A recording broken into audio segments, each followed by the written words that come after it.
নমস্কার, আপনারা দেখছেন কৃষক সেতু বাংলার। আমি কৃষ্ণ সাহা। এই মুহূর্তের সবথেকে যেটা খবর, পূর্ব বর্ধমান জেলা আজ খণ্ডঘোষ বিধানসভা চাঞ্চল্য খবর। যেই খবর হচ্ছে, ইতিমধ্যেই বিভিন্ন সংবাদপত্র থেকে শুরু করে বিভিন্ন ইলেকট্রনিক্স মিডিয়া, সোশ্যাল মিডিয়া একদম ছয়লাভ। কি সেই খবর যে হচ্ছে বাহুবলী নেতা, খণ্ডঘোষ ব্লকের অন্তর্গত বেরুগ্রাম অঞ্চলের যে অঞ্চল সভাপতি শেখ রফের লকাই, সে নাকি বাহুবলী নেতা। সত্যিই কি বাহুবলী? কি ঘটেছিল, কি কারণে ওকে বাহুবলী বলা হচ্ছে, সম্পূর্ণ ভিডিও আমরা আমাদের নিউজের আকারে আমরা দেখাবো। এ বিষয়ে জল অনেকটাই গড়ায়, এখন সেটা বিশাল আকার ধারণ করেছে। ইতিমধ্যেই একটা সিসিটিভি ফুটেজ আপনাদেরকে আমি দেখাবো।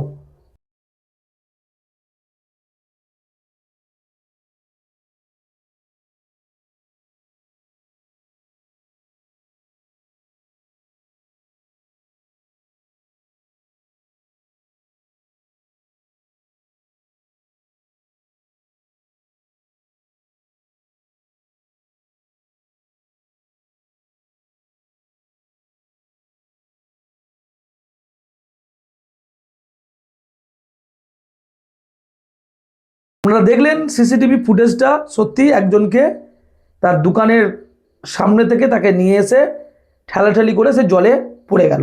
এবার প্রশ্ন হচ্ছে, তাকে ফেলে দিল না সে পড়ে গেল? কি বলছে? কি ঘটনা ঘটেছিল কালকে? কালকে ঘটনা ঘটেছিল বলতে, কালকে আমাদের পার্টি অফিস থেকে কিছুক্ষণ লোক আসে আমার ছোট মার পারিবারিক বিষয় নিয়ে। তো সেই জিনিসটা আমার বাবাকে এসে বলে কি না, দোকান বন্ধ কর।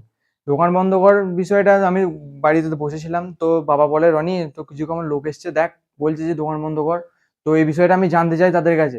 তো সেই জিনিসটা নিয়ে তারা আমার উপরে আক্রান্ত হয়ে এতটাই আমাকে বাজে ব্যবহার করে যে তারা আমার হাত দুটোকে ধরে পুকুরের উপরে আমাকে পুকুরের দিকে জলে ছুড়ে দেয়, এবং ওখানে থাকা একটি বাঁশের উপরে আমার মৃত্যু পর্যন্ত আশঙ্কা হতে পারতো। এই জিনিসটা আমার বিচার চাই। এবং কালকে আমার পরীক্ষা, আমি আমার পায়ের উপরে আমার যে আঘাত লেগেছে সেই জিনিসটা কি করব বলুন। আমি এইচএস ক্যান্ডিডেট, কালকে আমার এক্সাম ছিল। এরপর আসবো কি কারণে এই গন্ডগোল, আদৌ কোনো রাজনৈতিক প্রতিহিংসা না পারিবারিক কারণ?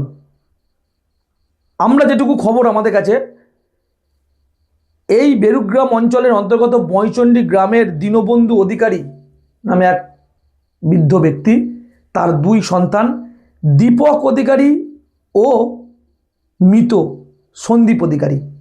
সন্দীপ অধিকারীর স্ত্রী পার্বতী অধিকারীর সঙ্গে পারিবারিক সম্পত্তির বিষয় নিয়ে ঝামেলা। আর সেই ঝামেলা নিয়ে পার্বতী অধিকারী আমাদের ক্যামেরার মুখোমুখি হয়ে কি বলছে, কি হয়েছিল? ঘটনাটা হচ্ছে আমার বয়চণ্ডী শ্বশুরবাড়ি, ঠিক আছে। ওরা দু ভাই, আমার স্বামীরা দু ভাই। তা দু ভাইয়ের মধ্যে আমার স্বামী মারা গেছে 4 বছর আগে, মারা গেছে 4 বছর আগে। মারা যাওয়ার পর এবার আমি ওখানে মারা যাওয়ার পর 1.5 বছর ওখানেই ছিলাম। ওখানে থাকাকালীন শারীরিক মানসিক অনেক অত্যাচার করতো, তার কারণে আমি ওখান থেকে বাপের বাড়িতে থাকি। তা এখন থাকার পরিবর্তে এবারে ওই শ্বশুরের যে একটা জমি গেছে, জমিটার জন্যে চাকরির আমার স্বামীকে দেওয়া হয়েছিল। তো স্বামীকে চাকরিটা যেহেতু দেওয়া হয়েছিল, স্বামী মারা যাওয়ার পর তার নামে কল লেটার আসে। তো মারা যাওয়ার পর এবার শ্বশুরবাড়ি থেকে বলে যে তুই চাকরিটা কর। তার জন্য আমাকে এনওসি সবই দিয়েছে, নো অবজেকশন দিয়েছে। তার জন্য আমি এবার 4 বছর যাবৎ কেসটা চালাচ্ছি। এবার লাস্ট হিয়ারিংয়ে শ্বশুরের একটি সই চাই, শ্বশুরের সই চাই, যেহেতু শ্বশুরের নামে জমি। তো তারা বলছে যে সই ঠিক আছে যাবে। তারপরে ভাসুর আমাদেরকে কন্ডিশন দিচ্ছে যে যে জায়গাটার উপরে এখন বসত বাড়ি বা আমাদের ব্যবসা আছে, তো সেই জায়গাটা যেন আমি রেজিস্ট্রি করে দিই। চাকরি পাওয়ার আগে আমাকে রেজিস্ট্রি করে দিই। আমি বললাম যে তাহলে চাকরি পাওয়ার আগে কেন আমি রেজিস্ট্রি করবো, চাকরি যদি না পাই তাহলে আমি কোথায় যাব। দিয়ে বললো যে দিয়ে এরকমই চলছিল। দিয়ে তারপরে 5 জন মিলে সবাই মিলে বসে যে একটা আলোচনায় দাঁড়ালো যে আমি চাকরি পেলে আমি আমার সমস্ত সম্পত্তি লিখে দেবো ওদেরকে, আমি এবং আমার মেয়ের নামে যেটুকু আছে সব লিখে দেবো। সেরকমই হলো। সেরকম হওয়ার পর আমরা কোর্ট থেকে নটারি পেপার যেটা করিয়ে নিয়ে আসা হলো, সেটা করিয়ে নিয়ে এলাম। দিয়ে তারপরে গতকাল 11ই ফেব্রুয়ারি কালকে, দিয়ে আমরা যাওয়ার পর আমাদের বাবাকে শ্বশুরের সই করাতে যায় ঘরে। তো ঘরে সই করাতে যাওয়ার জন্য ওরা মানে বিশাল নোংরা নোংরা গালাগাল দিচ্ছে, আমাকে বাবাকে গালাগাল দিচ্ছে, এমনকি ওরা আমাকে মারধরও করেছে। সোনালী অধিকারী, আর ওই শাশুড়ি মালতী অধিকারী, আর ওই জায়ের ছেলে যে আস্তিক অধিকারী, ওরা সবাই মিলে মারধর করতে এসছে। তা মারধর করতে এসছে, এবার তখন এক ভাসুর দীপক অধিকারী ও মারধর করতে এসছে, নোংরা ভাষা গালাগাল দিচ্ছে। দিয়ে আমাকে এবার মারতে দেখে, আমাকে মারতে দেখে বাবা বাঁচাতে এসছে, বাবাকেও ওরা সবাই মারধর করেছে। মারধর করার পর এবারে আমি সবাইকে বাঁচাও বাঁচাও করে বাবা ডেকেছে, চেঁচিয়েছে। এবার যারা পাশাপাশি লোক ছিল, মায়ের তলা সবাই যারা ছিল তারা সবাই এসে বাঁচিয়েছে। বাঁচানোর পর এবারে ওই জায়ের ছেলেকে ওই সরাতে গিয়ে জলে পড়ে গেছে। এটাতে কোনো রাজনৈতিক কোনো কিছুই নেই। এর সবাই বলতে এখানে যে অভিযোগ উঠছে হুম যে এখানকার যিনি অঞ্চল সভাপতি হুম লকাই, সে নাকি না, উনি কোনোভাবেই ছিলেন না এখানে। পাশাপাশি সবাই বাঁচাতে এসেছে, এবার বাঁচাতে এলে তো ধাক্কা ধাক্কির বদলে তো পাশে ডোবা ছিল, সে জলে পড়ে গেছে। ওরা কি কোনো পার্টি করে, মানে পুরো দল করে, বিজেপি করে, এরকম করে? কারা? ওই হ্যাঁ ভাসুর, হ্যাঁ ভাসুর দীপক অধিকারী তো, হ্যাঁ উনি বিজেপি করে। বিজেপি করে? হ্যাঁ আচ্ছা। উনি বিজেপি করেন বলি এটা মিথ্যাভাবে এরকমভাবে সাজিয়েছে। এটা আমাদের সম্পূর্ণ পারিবারিক সমস্যা। আজকে তারা বিজেপির লোকেরা আজকে ওই কি যেন নাম বিজেপির যে বলছে, আজকে তো আমি যখন একটা অসহায় বিধবা মেয়ে, আমার পাশে কে আছে? তাহলে আমাকে যখন তারা মারধর করছে, তাদের কেউ তখন বাঁচাতে আসেনি। আজকে বিজেপির লোক তো বাঁচাতে আসেনি। আপনি কি তৃণমূলের লোকজনকে ডেকে নিয়ে গেছিলেন? না, আমি তৃণমূলের লোকজনকে ডেকে নিয়ে যাইনি। আপনারা সালসি সভা বসেছিল আমাদের ওই ফ্যামিলিতে। হ্যাঁ আমরা গিয়েছিলাম, আমরা গিয়ে ওই সইটা করানোর জন্য গিয়েছিলাম। আমাদের কাছে কোর্ট পেপার সব কিছুই আছে। আর তৃণমূলের লোকজন কখন গেল আপনার বাড়িতে? তৃণমূলের লোক বাড়িতে যায়নি। তাহলে ও জলে পড়লেন? জলে তো আমরা তো বাড়িতে যাইনি, আমরা মায়ের তলার সামনে তো হয়েছে। আমরা মায়ের তো আমরা দোকানে, হ্যাঁ দোকানেও যাইনি, আমরা দোকানের সামনে, আমরা তার ঘর দোকান কোনো কিছুতেই ঢুকিনি। আমরা যেমনি দোকানের সামনে গেছি, তারা নোংরা ভাষায় গালাগাল দিচ্ছে তাহলে আমাদের। আপনার উপর যে হ্যাগেল করা হলো, আপনাকে মারতে এলো, অভিযোগ করেছেন? হ্যাঁ আমি অভিযোগ করে এসেছি কোথায় অভিযোগ করেছেন? ওই খণ্ডঘোষ থানা। আপনার নাম? পার্বতী অধিকারী।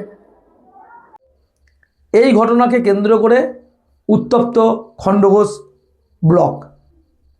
এরপর আপনাদেরকে যে জিনিসটা দেখাবো, বিজেপি বলছে আমাদের কর্মসূচিতে সহযোগিতা করার জন্যই রাজনৈতিক প্রতিহিংসা করা হয়েছে। পূর্ব বর্ধমান জেলার খণ্ডঘোষ ব্লকের বেরুগ্রাম অঞ্চলের বোয়াইচন্ডী বাজারের এক ব্যবসায়ী দীপক অধিকারী ও তার পুত্র আস্তিক অধিকারী, যে আজ এইচএস পরীক্ষা দেবে, উচ্চ মাধ্যমিক পরীক্ষার্থী, তাদেরকে মারধর করে জলে ফেলে দিল তৃণমূল কংগ্রেসের অঞ্চল সভাপতি শেখ লকায়ের নেতৃত্বে 10 থেকে 15 জনের দুষ্কৃতী বাহিনী। মূল কারণ, কিছুদিন আগে বিজেপি যুব মোর্চার পক্ষ থেকে চাকরি চায় বাংলা কার্যক্রম হয়েছিল ওখানে, তাছাড়াও হিন্দু সম্মেলনও হয়েছিল ওখানে। এই সব কার্যক্রমে সহযোগিতা করেছিল এই দীপক অধিকারী। তাই তাদের কোনো একটা জমি সংক্রান্ত কোনো ইস্যু নিয়ে তার দোকানে হামলা করে দোকান ভাঙচুর করা হয় এবং তার ছেলেকে মারধর করে জলে ফেলে দেওয়া হয়। অথচ এই যে আস্তিক অধিকারী, অর্থাৎ যে ছেলেটি আক্রান্ত হয়েছে বলে অভিযোগ, তার বাবা দীপক অধিকারী বলছে আমি কোনো রাজনৈতিক দলের সঙ্গে আমি যুক্ত নই, আমি কোনো রাজনৈতিক দল সরাসরি করি না, আমি ব্যবসাদার। দেখাবো। দাদা ঘটনাটা কি ঘটেছিল? কালকে আমাদের পারিবারিক ব্যাপার ছিল। একটা জমির পরিবর্তে একটা রেল গেছে, চাকরি দেওয়ার জন্য ছিল। দিয়ে সে চাকরিটা দিইনি বলে পার্টি অফিসে ওরা যায় বারে বারে। দিয়ে পার্টি অফিস থেকে আমরা কালকে ডেকেছিল, যায়নি বলে দিয়ে লোকজন এসে আমাদের উপর চড়া হওয়া, দোকান বন্ধ কর, মারধর, ছেলেটা কালকে পরীক্ষা দিতে যাবে, ছেলেটাকে মারধর করে জলে ফেলে দিয়েছে। দিয়ে এইসব ব্যাপার। কি অভিযোগ করছেন আর কার বিরুদ্ধে অভিযোগ? এবার ধরুন আমাদেরকে লকাই মেরেছে, লকাইয়ের দল বলে এসেছিল তারা। ওরা কোন পার্টি করে? ওরা তৃণমূল পার্টি করে। আপনারা কি কোনো পার্টির সঙ্গে যুক্ত? আমরা কোনো যুক্ত নয়। দীপক অধিকারী, বাড়ি বোয়াইচন্ডী। এই ঘটনার তীর যার দিকে লকাই, সেই লকাই কি বলছে শোনাবো। নমস্কার।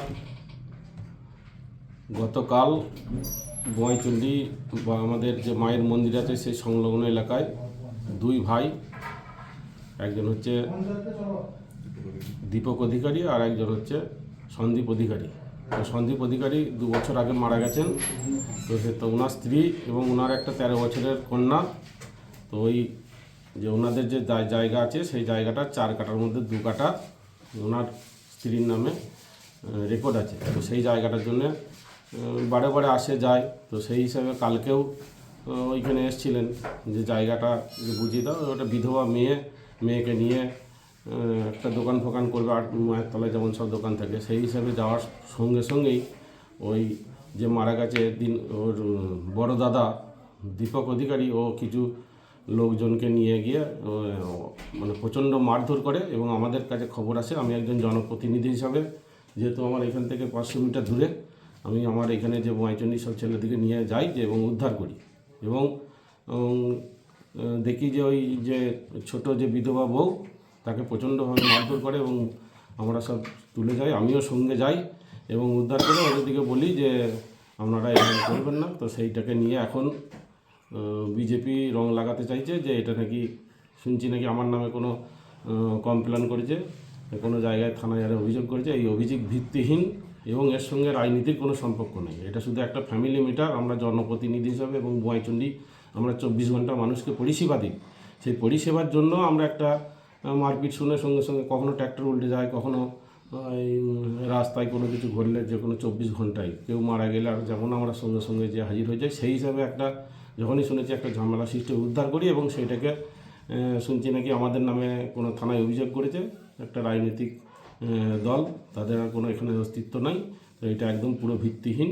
তো এইটার জন্যে কোনো রাজনীতির সঙ্গে নেই, এটা আমি জানাতে চাই। আমি শেখ সাহাদ আলী, বেরুগ্রাম অঞ্চল তৃণমূল কংগ্রেসের সভাপতি। সব শুনলেন দর্শক বন্ধুরা, এরপর আপনারা বিচার করুন যে কে সত্যি বলছে, কতটা সত্যি বলছে। কৃষক সেতু নিউজ বাংলা গ্রাউন্ড জিরো থেকে যে খবর করে, রাজনৈতিক ওই এলাকার রাজনৈতিক নেতারা কি বলছে, ব্লক সভাপতি কি বলছে, এলাকার বিধায়ক কি বলছে, সেই দিকে নজর থাকবে আমাদের। যদিও আমরা জানতে পেরেছি আমাদের সিনিয়র সাংবাদিকের কাছ থেকে, এলাকার ব্লক সভাপতি বলছে এখন জানা নাই, আমরা খোঁজ নিয়ে দেখছি বিষয়টা কি হয়েছে। যদি সেরকম কোনো ঘটনা ঘটে থাকে আমরা দলীয়ভাবে ব্যবস্থা নেব। এবং বিধায়ক বলছেন এরকম ঘটনা ঘটলে দল অস্বস্তিতে পড়বে। আদৌ কি ঘটনা ঘটেছিল সেই ঘটনার পূর্ণাঙ্গ রিপোর্ট একটা আপনাদের কাছে তুলে ধরলাম। এই ঘটনার দিকে নজর থাকবে আমাদের। এটা রাজনৈতিক কোনো ইস্যু না পারিবারিক ইস্যু, না আদৌ কোনো রাজনৈতিক প্রতিহিংসা। আগামী এপিসোড আবার আসবে, নজরে থাকুক ততক্ষণ কৃষক সেতু নিউজ বাংলা।